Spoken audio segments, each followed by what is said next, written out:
Today I'll tell you the scariest true stories that happened to hunters. The soil stirs. They called the land remediated. They were wrong. On a Friday in November 2023, Mark Davison, an environmental technician operating under covert assignment, arrived at an isolated rental cabin bordering a decommissioned chemical testing site in the Ohio Appalachian foothills. The site itself had been officially declared safe years prior, but anomalous reports necessitated a discreet preliminary assessment. What happened over the next 48 hours was chilling and deeply unsettling. For months following the assignment, Davison's detailed field notes regarding the biological anomalies encountered remained buried within internal reports, obscured by official classifications of acute environmental exposure. The corporation sponsoring the assessment showed little interest in the specifics of his personal encounter, focusing only on the quantifiable data, which itself was quietly shelved. Davison only recounted the full, terrifying sequence of events presented here much later, prompted by recurring health concerns he believed were linked to that weekend. This is Mark Davison's story, reconstructed from his subsequent detailed testimony. My work involves assessing potentially hazardous sites. Sometimes discretion is required before official surveys begin. That's why, at least once a year, I find myself in remote areas under the guise of recreation. In November 2023, the assignment was a parcel bordering a decommissioned chemical testing area in the Ohio Appalachian foothills. The site was officially declared remediated years ago, but anomalous reports surfaced. I rented a small, isolated cabin nearby via an online service, arriving late on a Friday after a long drive. The access was a long, unpaved track ending deep in the woods. It was completely dark and unnervingly silent, the kind of silence that feels heavy. I parked near the cabin. The owner had left instructions. The key was electronically coded, accessed via a lockbox. Inside, the cabin was basic but clean. Preheated, thankfully, as the late autumn air had a biting chill. One bedroom, small living area, functional kitchen. I placed my gear bag containing sampling equipment disguised as hunting supplies and a personal duffel on the bed. I checked the Wi-Fi, weak but present, and set an early alarm. Officially, I was here to hunt deer at dawn, the best time for wildlife activity, and unofficially the best time for initial, unobserved environmental readings near the perimeter. Sleep was intermittent. The silence felt unnatural. Before dawn, alarm jarring me awake, I was dressed in field gear, durable clothing suitable for hunting, and heading out within 30 minutes. I carried my hunting rifle, which housed discrete atmospheric sensors in the scope casing, and a backpack with soil sample kits. I moved towards the edge of the property line, near the fenced-off former testing zone. I found a cluster of fallen logs and set up, taking baseline air readings while appearing to scan for game. It wasn't long before movement registered behind me. Not wildlife. I turned slowly. A man stood there, maybe 50, with sparse gray hair but a strangely gaunt, aged face. His eyes were clouded, unfocused. He moved with a slight tremor. He spoke, his voice raspy, strained. "The ground, it remembers. You shouldn't disturb the ground here." I tried to respond calmly. "Excuse me? I'm just scouting the area." He shuffled closer, his breathing audible, wet. "They planted poison," he rasped, pointing a trembling finger not at me but at the soil. "It grows now, in the quiet places. Watched you come. The road brings disturbance." His words were disjointed, nonsensical, yet delivered with a chilling intensity. The encounter was unnerving. I stated I was unaware of any issues and would move to a different area. I gathered my gear, avoiding eye contact, and walked briskly back the way I came. A glance back showed he had simply vanished back into the trees. Unsettled, I decided to drive to a public access point several miles away, one listed on official park maps. I spent the morning there taking obligatory standard environmental readings for my report, all normal. Around midday, I returned to the cabin to organize my morning's data and eat. The cabin door required the electronic code. I entered it, but the indicator light flashed yellow, access already granted recently, before turning green. Inside, a faint, loamy smell hung in the air, like damp earth mixed with something chemical. My gear bag on the bed was slightly askew. The zipper tab felt faintly gritty. Nothing seemed missing, but the sense of intrusion was profound. I did a quick check of the small space, bathroom, closet, finding nothing else obviously disturbed. The unease killed my appetite for preparing food there. I drove 10 miles to the nearest small town, picked up pre-packaged sandwiches and bottled water from a convenience store. Minimal interaction. Back at the cabin, I ate quickly, standing in the kitchen. Exhaustion from the poor sleep and the unsettling encounters weighed on me. I decided a short rest was needed before heading out for dusk readings. I lay on the small couch, intending to rest my eyes for an hour. I woke groggily after nearly 2 hours. Dusk was approaching. I grabbed my gear again and headed back out, this time exploring a different section of the rental property, further from the testing site boundary. I walked slowly, taking readings. Nothing seemed out of the ordinary here. As darkness fell, I packed up. I returned to the cabin. The drive back felt longer in the dark. I heated a self-contained ration meal, standard field procedure. Ate it while reviewing the day's sensor logs on my tablet. Nothing definitive, just low-level, inconsistent anomalies near the fence line earlier. I sat on the couch trying to rationalize the day. The strange man, the unlocked door, the smell, maybe just local eccentricities and my own fatigue. The quiet outside felt oppressive. Drifting toward sleep on the couch, a distinct sound cut through the silence. A faint, wet clicking, seemingly from inside the cabin, specifically from the bedroom. My senses went on high alert. I quietly rose, retrieved the heavy-duty flashlight from my pack and my sidearm, a standard precaution in remote fieldwork. I moved towards the bedroom door, listening. The clicking was irregular, accompanied by a soft, shuffling sound. I pushed the bedroom door open slowly. The room was dark. The sound was coming from the closet. The closet door was closed. I flipped on the bedroom light. Pointing the flashlight beam and the sidearm at the closet, I issued a standard challenge. Identify yourself. Come out slowly. Silence. Then, the closet doorknob turned, slowly, slickly. The door creaked open. The man from the wood stood there, but he was changed. Patches of what looked like grayish fungal growth covered parts of his face and hands. A glistening trail of slime coated his chin. His eyes were wide, pupils dilated, fixed on me. He took a shambling step forward, making a guttural clicking noise in his throat. He didn't speak. He just advanced, his body twitching unnaturally. Maintaining aim, I backed away slowly, fumbling for my satellite phone. Signal was weak, but it connected after a tense minute. I reported an intruder, described him, mentioned possible extreme illness or intoxication, gave the location, stated I was armed, and felt threatened. The wait for emergency services felt endless. The man stood in the doorway, swaying slightly, the clicking sound constant. He made no further move to advance, but watched me with that vacant, terrifying stare. The smell of damp earth and chemicals intensified. When deputies finally arrived, sirens muted until the last moment. They approached cautiously. The man offered no resistance. He seemed barely aware. Seeing his condition, they called for medical backup with biohazard precautions. He was transported to a regional hospital under quarantine. Later inquiries revealed he was a former groundskeeper at the chemical site, reported missing weeks prior.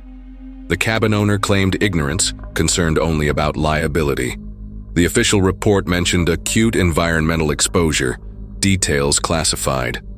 My preliminary findings were quietly buried. I never returned to that area. But contaminated ground isn't the only lurking terror in remote places. Sometimes the threat is far more mobile and seems to rise from the very refuse of humanity. Story 2. The sound from the pit. Not all screams come from living throats. On a cold afternoon in late October 2022, during a reluctant family hunting trip, 16-year-old Kevin Mueller encountered something terrifying in the woods of Michigan's Upper Peninsula. While returning from his assigned hunting blind near an old, unmarked landfill, a place locals avoided, he stumbled upon evidence of something deeply unnatural. Hours later, after a frantic flight through the darkening woods, Kevin was found collapsed and violently ill at the family's base camp several miles away. What he described seeing and hearing was gruesome and defied easy explanation, pointing towards something monstrous originating from the refuse pit. This is a story as told by Kevin Mueller.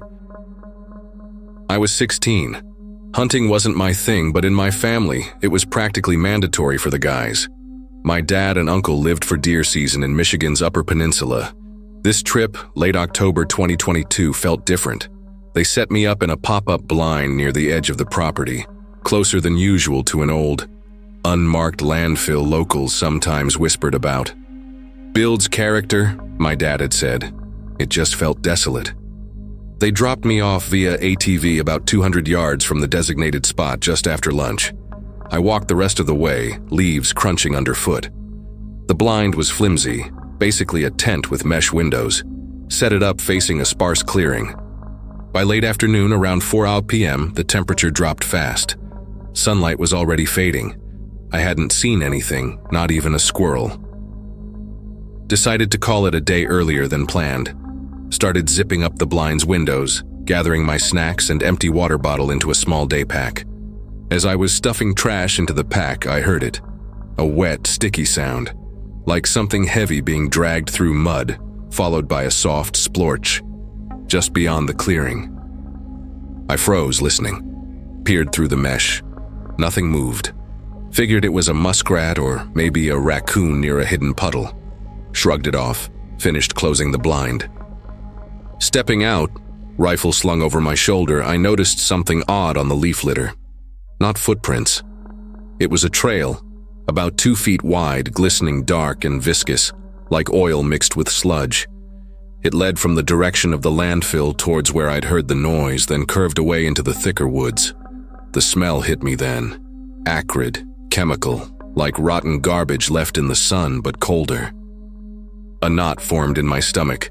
This wasn't animal sign. Bare, unlikely trail. I started walking quickly back towards the ATV drop-off point, heart pounding. The woods seemed darker, the trees closer together. I'd covered maybe half the distance when the sound ripped through the quiet. It wasn't a scream. Not exactly. It was a layered noise. A low, wet gurgling mixed with a high-pitched tearing sound, and something that vaguely resembled multiple pained voices, all distorted, echoing. It came from behind me, maybe 150 yards back, from the direction the slimy trail led. Pure panic took over. I broke into a run, crashing through the underbrush. Boots heavy, thick hunting clothes restrictive, pack bouncing, rifle awkward on my back. Fear fueled me. About 30 seconds into the desperate sprint, the sound came again, louder, closer. The gurgling was more distinct, the tearing sound sharper. It felt like it was gaining. It was nearly dark now, only weak moonlight filtering through the canopy. I risked a glance back while running, stumbling slightly. Something was emerging from the trees onto the path behind me, maybe 50 yards away. Illuminated dimly, it wasn't a definable shape. It was a mass. Taller than a man, wide, shambling, glistening. Parts seemed to bulge and collapse as it moved. No clear limbs, just erratic, lurching motion. It was the source of the smell, the sound. It was coming after me. Didn't look back again. Just ran, pure terror, tears blurring my vision. Didn't care where I was going, only away. Branches whipped my face, lungs burned. Burst out of the woods onto a gravel track. Relief washed over me as I recognized it. An old access road bordering the property. Turned onto the road and ran towards the direction of our base camp, still miles away but a known destination. Felt safer on the open road, but the fear of it emerging behind me was overwhelming.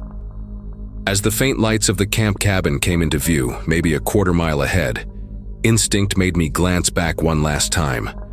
Far down the road where the woods met the gravel, the dark, glistening mass stood partially illuminated by the moon. Still shambling, still undefined.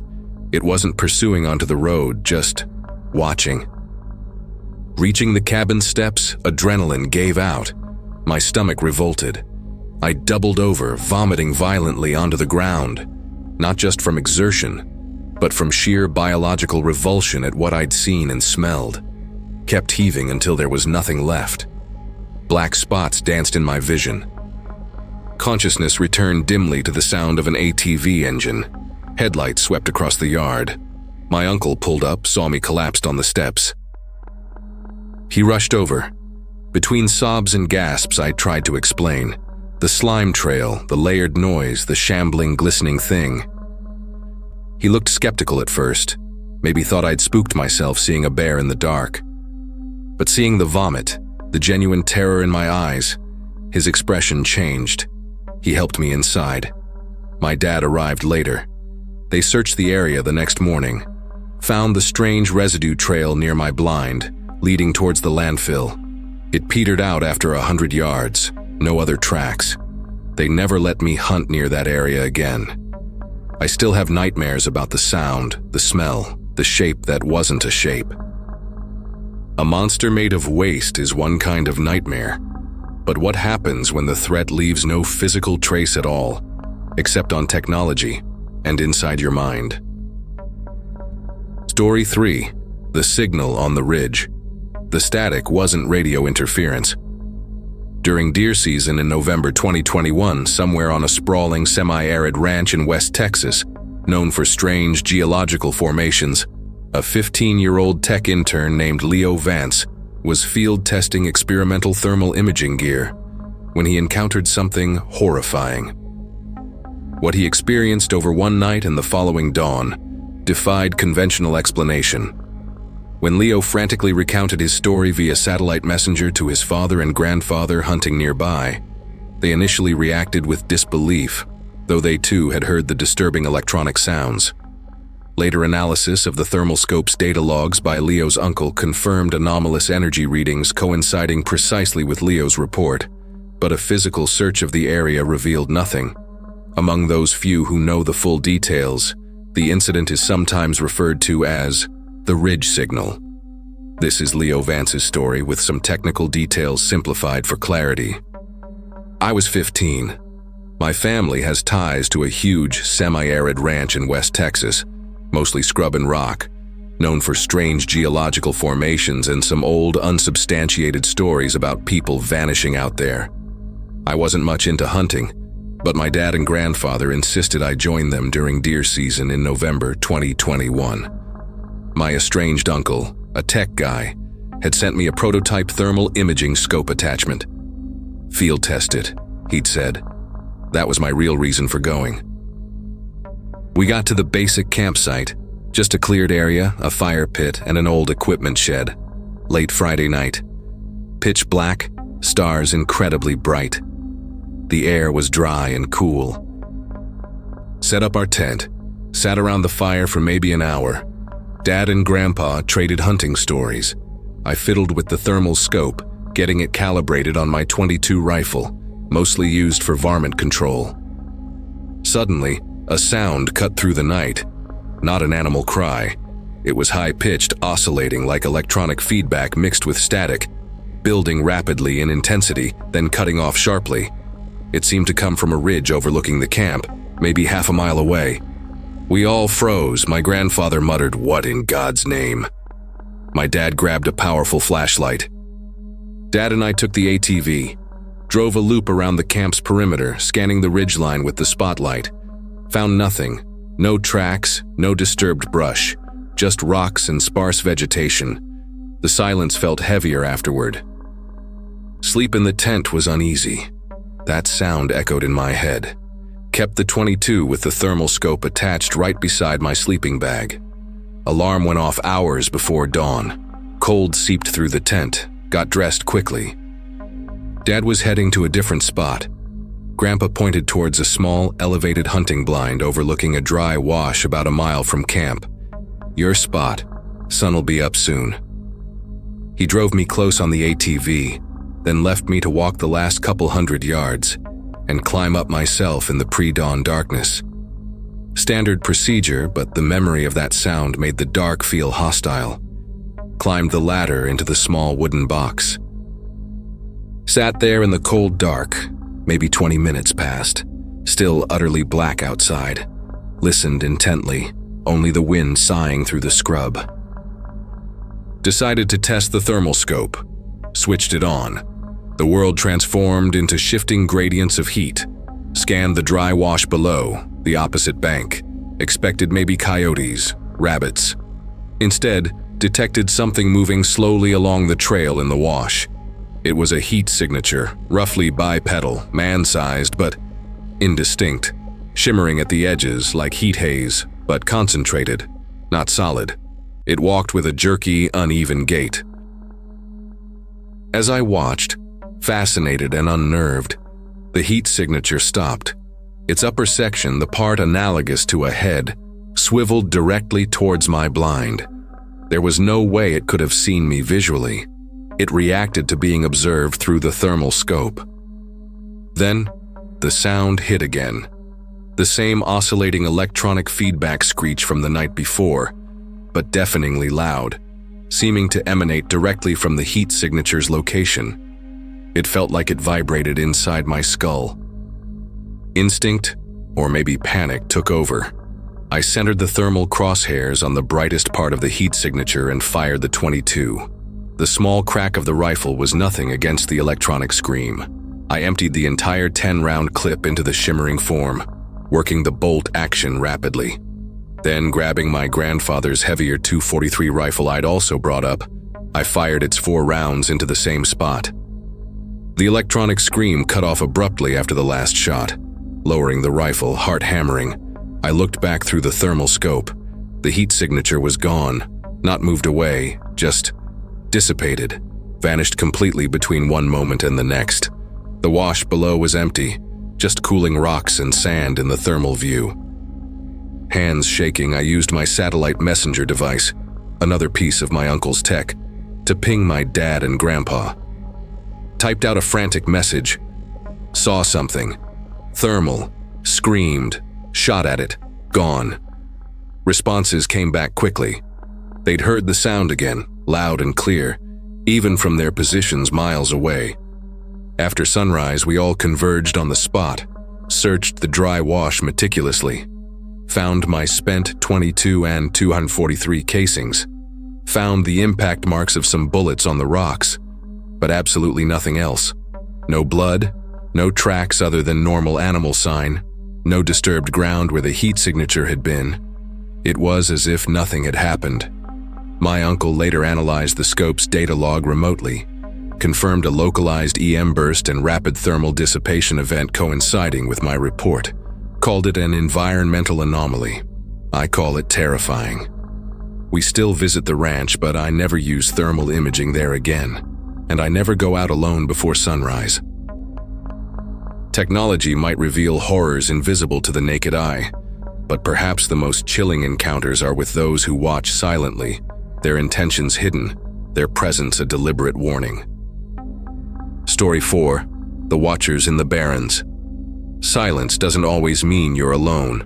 In the fall of 1986, Sarah Jenkins, a corporate archivist operating under deep cover, arrived in a remote reclaimed strip mine area in rural Kentucky, known locally as the Barrens. Her mission: covertly retrieve sensitive data tapes allegedly hidden by a whistleblower.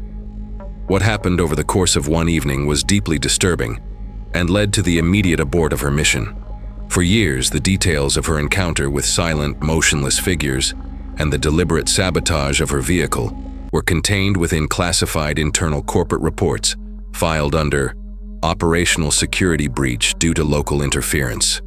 The true nature of the interference remained undocumented until Jenkins, years later, and no longer with the company, provided this account. The desolate reputation of the Barrens, hinted at by the recovery driver who eventually extracted her, suggests unsettling possibilities about who or what watches over that isolated land. This is Sarah Jenkins's story, adapted from her subsequent debriefing. My job isn't typical fieldwork. I retrieve sensitive or misplaced corporate documents, often from disgruntled former employees.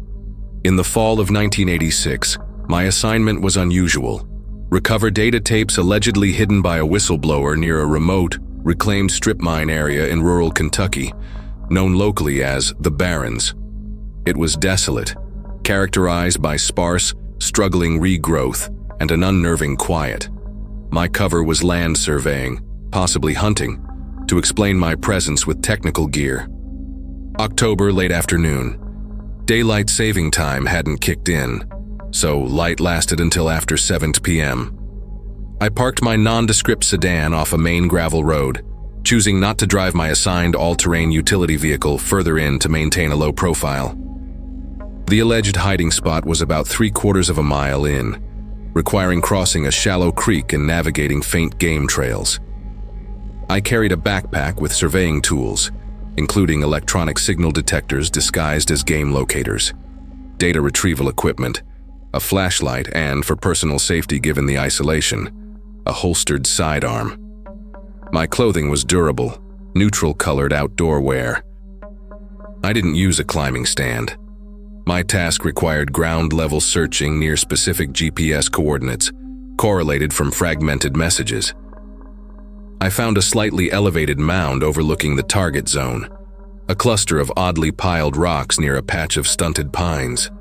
I set up my detection gear, appearing to survey the area while actually scanning for electronic signatures or hidden containers. Time passed slowly. I watched the surrounding woods, the sparse undergrowth, took readings. Nothing. The quiet was absolute, broken only by the wind. As a city person, the silence itself felt alien, watchful. Around 5:30 p.m., settled in, I began a systematic electronic sweep. That's when I heard it, not an animal scuttling. It was the soft, deliberate tread of footsteps on dry leaves, moving parallel to my position, just inside the tree line, maybe 30 yards away. Stealthy, calculated. The sound stopped when I stopped moving, started again when I resumed my sweep. Someone was shadowing me. I continued my survey until dusk made detailed work impossible. It was nearing 8:00 p.m., the moon almost full, casting pale light. Time to extract. Packed my gear quietly. As I stood up, securing the backpack, there was a sudden crashing sound from the direction I'd heard the footsteps earlier, like a deer startled, bounding away deeper into the woods. A deliberate diversion? Started back towards the creek. The woods transformed at night, landmarks vanished. Even with the moonlight, the sparse trees and similar-looking mounds were disorienting. My flashlight beam cut sharp shadows, making navigation harder. I took a wrong turn, following a faint trail that petered out in thick brush. Backtracked, heart rate elevated. Reoriented using my compass and the moon's position. Found the main game trail I'd used coming in. Reached the edge of the scrubby woods, looking out across the open, uneven ground towards the creek crossing. And then I saw them, standing motionless on the faint trail leading back towards the creek, halfway between the woods and my distant vehicle. 2 figures, silhouetted against the moonlit ground, roughly human height. My way out was blocked, no alternative route. Gripping my flashlight tightly, sidearm accessible, I started walking towards them. My footsteps crunched on the gravelly soil. They didn't move, didn't react. As I got closer, maybe 100 yards away, I could see they wore crude, earth-toned camouflage or ragged clothing. Hoods or masks obscured their faces. They just stood there, side by side, facing the direction I was coming from. Silent. Still. 20 yards. 10 yards. My pulse hammered. I expected an ambush, a challenge. Nothing. I drew level with them, close enough to see the rough texture of their clothing. No sound. No breathing seemed audible. Their stillness was profoundly unnatural. I said nothing, just kept walking, moving slightly off the trail to pass them. They didn't turn their heads, didn't track my movement, just remained fixed, staring towards the woods I'd emerged from. I kept walking, forcing myself not to run, glancing back over my shoulder. They hadn't moved. Crossed the creek, the cold water shocking. The final 100 yards to my car felt like miles. The silence seemed charged. Reached the vehicle expecting someone hiding behind it. Did a slow, cautious circle. Listened. Nothing. Unlocked the door, got in, locked it immediately. Started the engine. It turned over sluggishly, then died. Tried again, dead. Popped the hood. Even in the dim interior light and flashlight beam, I saw it immediately. Not random damage. The battery cables were cleanly disconnected. The distributor cap was missing. Precise, deliberate sabotage. Someone knowledgeable had disabled the car while I was in the woods. Stranded. Used my emergency satellite beacon. Hours later, a contracted recovery vehicle arrived. The driver, a local, was taciturn. When I described the disabled vehicle, he just grunted. "The Barons. Folks watch this place. Don't like outsiders." He didn't elaborate. Back in the city, my report mentioned compromised operational security and recommended abandoning the retrieval attempt. The official file noted, "Local interference." I never found out who the watchers were, or if they guarded the whistleblower's secrets, or something else entirely hidden in that desolate land. The feeling of being silently observed in that place has never left me. These accounts are stark reminders. Venture too far off the path, and you might discover the wilderness holds more than just wildlife, and that some things, once seen, are never truly left behind. Which story crawled under your skin? Tell us below. Click right here for more true horror reports.